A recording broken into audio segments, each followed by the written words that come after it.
I was sitting on the floor beside the wireless, listening to a show on the wireless radio, as they call it, and Mum had been to church, and she came in from church, came in bursting through the front door, saying, "Phyllis, turn the news to the ABC." And then I turned it on to the radio, and I heard the solemn voice reporting that England was at war. I can remember that as plain as anything.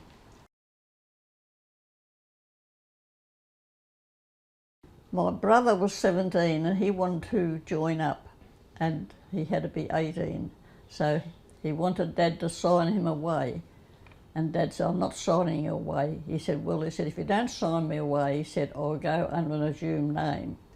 And Dad said, "You're not going under an assumed name. If anything happens to you, we won't know." So he said, "If I sign you away, I'll sign myself away." So Dad joined the 2nd AIF. And he was over in the Middle East. He put his age back 7 years to get in. That's where the determination comes from. I joined up on my 18th birthday, which was the 30th of December, 42. When I was 17, I tried to join up, and I put my age back. Instead of saying I was born in December, I said I was born in January. So that made me being old enough to join in. So I joined up in September. I was only 17, and I went all through the procedure, and I saw the officer stamp my paper A1. I thought, good, I'm in. And below me, next thing, a voice down the end, "Have you got your birth certificate?" Oh, I thought, oh no. So I said, "No." She said, "How old are you?" I said, 17. She said, "When will you be 18? I said, "On the 30th of December. She said, "You come back on your birthday and we'll be glad to have you." So back 8 o'clock on my birthday, and I didn't get called up till the 9th of February, so I had to wait a few weeks before I could go in. But it was just us that was born in us with Dad, you know, so.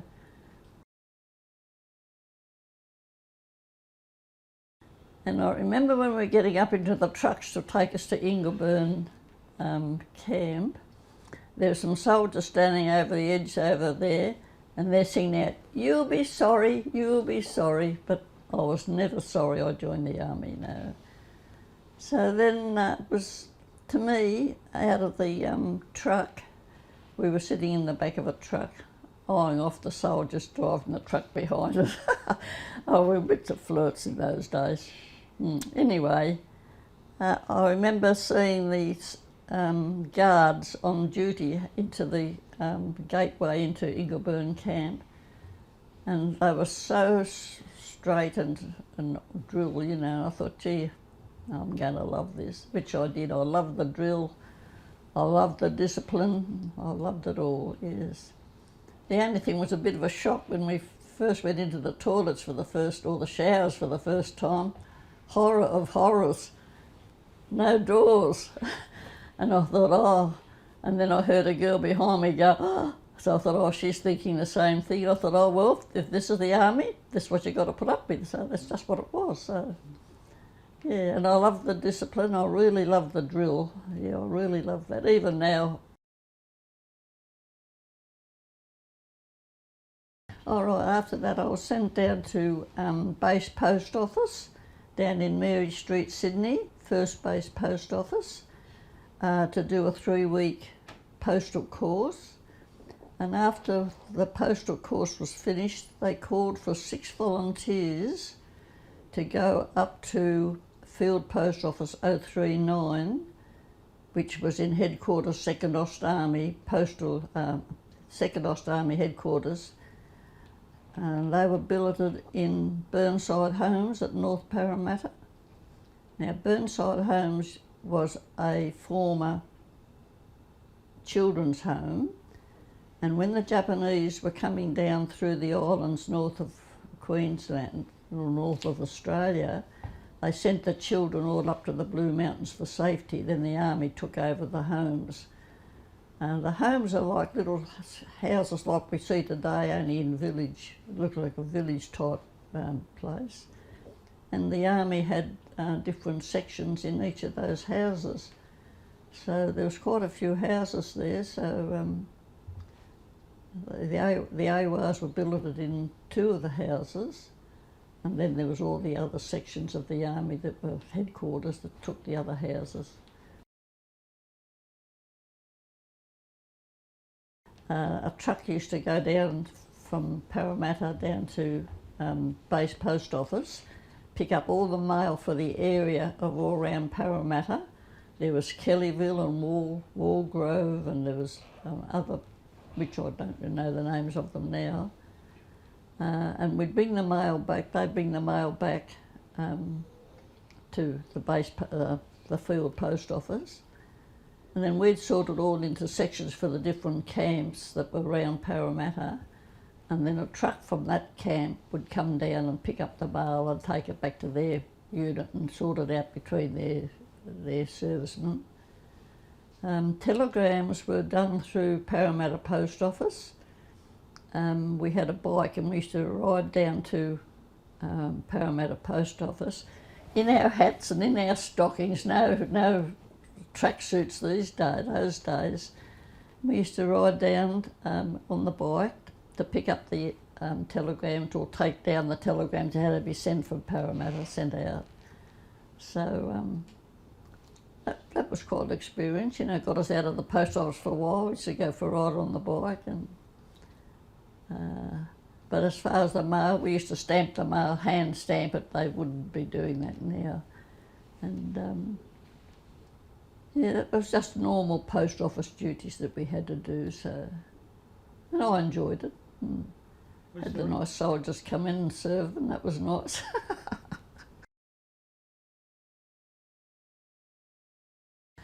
Being in the post office, we were pretty popular girls, you know, because even when I was walking through Sydney on leave, a soldier would come up and say, you'd see the colour patch. He'd say, oh, any mail for me today, you know, postie? So I'd say, no, not today, or whatever. Yeah, so we were popular wherever we were because they knew that we were the contact with their loved ones, you know, so it was a good life. Well, on the special times of the year, like Christmas and Easter and things like that, they were full mail bags. And us girls used to have to drag them up from the truck, I suppose about 100 yards and what not be 100 yards. Then we had to drag them up 3 flights of stairs, oh not 3 flights, 3 steps I mean. And they were rather heavy because it took 2 girls to drag them, and then we had to sort them out. Yeah.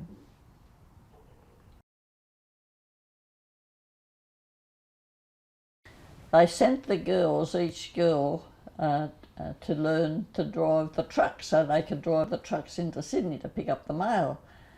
And of course I was the youngest in the group, so of course I was left till last. And then they all went and learnt the truck, to drive a truck. And when it came to my turn, the girl before me, she crashed the truck, so that ended. So I missed out on, and that was to me a disappointment because even now I'd still love to be able to drive a truck, you know. So yeah, so that was a disappointment because I was looking forward to learning to drive a truck. And well, if we worked from 9 till 5, it meant that we didn't have to sort of worry about much through the day. So then if we had leave, well then we'd, because we were camped at Parramatta, we'd go down to the dance at the Parramatta Town Hall. So that's the kind of thing we did. We'd go dancing when we had leave. They were on at least, I'd say at least 2 nights a week, probably more. And then we'd go into Sydney and we'd go to the Stage Door Canteen, or we'd go to Sydney Town Hall, we'd go to the Women's Weekly Club. So there was plenty of dance places to go to. Well, I'd met my future husband on Manly Promenade.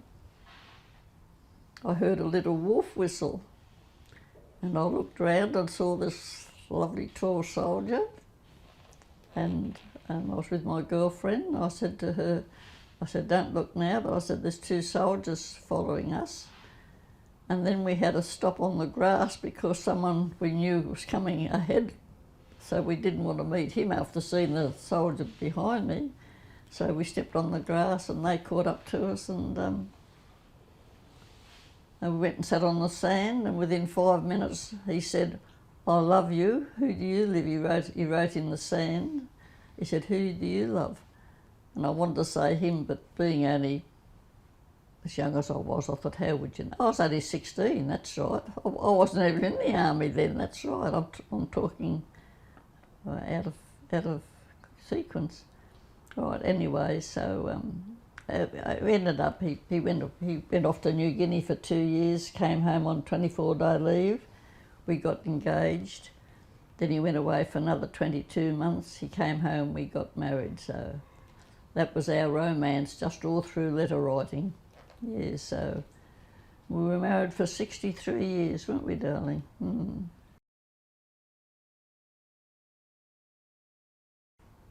And speaking about blackouts, my mum was an NES warden for our street at Hillard Street, Lakemba, and it was her duty when they had these organised blackouts.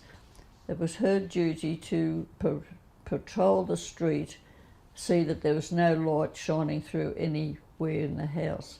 So that was her role in the war. I had a brother and a sister in the war as well. My brother was in the army, all army of course.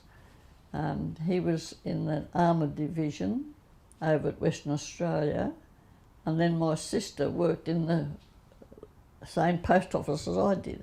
So we were both together in the post office, right. And I had a younger brother and sister, but they were too young. They were only 14 and 11, so. But the rest of us, we were all in, even Mum doing her share. And then Mum used to, of a daytime, she used to make the camouflage nets. So she really did her, she wasn't in uniform, only the NES white uniform. But as far as being in the services, you could say she was in the services because she did her role as well. I used to come home on leave and see this big camouflage net hanging off the ceiling, all hooks up on around the architrave area, and this big net hanging down the wall, still with the shuttle hanging in it, ready to continue. And I used to look at that net.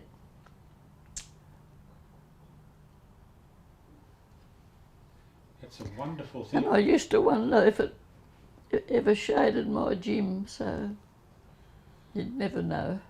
You'd never know, but there's always a possibility. That's right. Because they'd have had camouflage nets all over their ammunition. And I often wonder if she sat there making that and was covering Jim. Mm. No, she was very conscientious. She did her well. She mightn't have been in a uniform, but she was doing her job.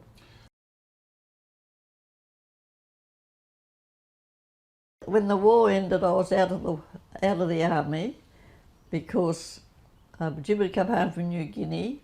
We'd got married, and I'd fallen pregnant early in the marriage, and Jim, that's right, they were sent home from camp to come home to go into Sydney to celebrate, and he came home and he told me that all the celebrations were going on in Sydney, so I said I'd like to go in. And we went in, and you could hear the crowd, even before you got up the steps at Town Hall, you could hear the crowd up in George Street. And that to me was a disappointment because I couldn't join in the celebrations. They were jumping around and jumping up and down and dancing, and I just couldn't do that. And that to me, that would have been the biggest disappointment of the whole war for me, that I couldn't join in those celebrations with all going crazy, you know. So it was a very, very happy day for everybody. But I can still see the crowds in Sydney the noise of the crowds in Sydney and the bunting flying, coming down from the high buildings, you know, all throwing paper out. And that was a wonderful sight. It was a good thing over. I know they had to end the war, but no, you can't help but feel sorry for those people, you know, the people that got that bomb. No. No, we should have been some other way. No, that must have been awful. We never missed an Anzac Day. And I think that's why I feel like I do about the army, because I remember when I was little, I used to stand and watch them coming down the road, and I'd look at all the soldiers' faces and I think, oh, brave men, they went to the war. You know, the war to me was something really, really bad, and I thought they were so brave to go to the war. So that's why it's been embedded in us, you know, we never miss an Anzac Day. So.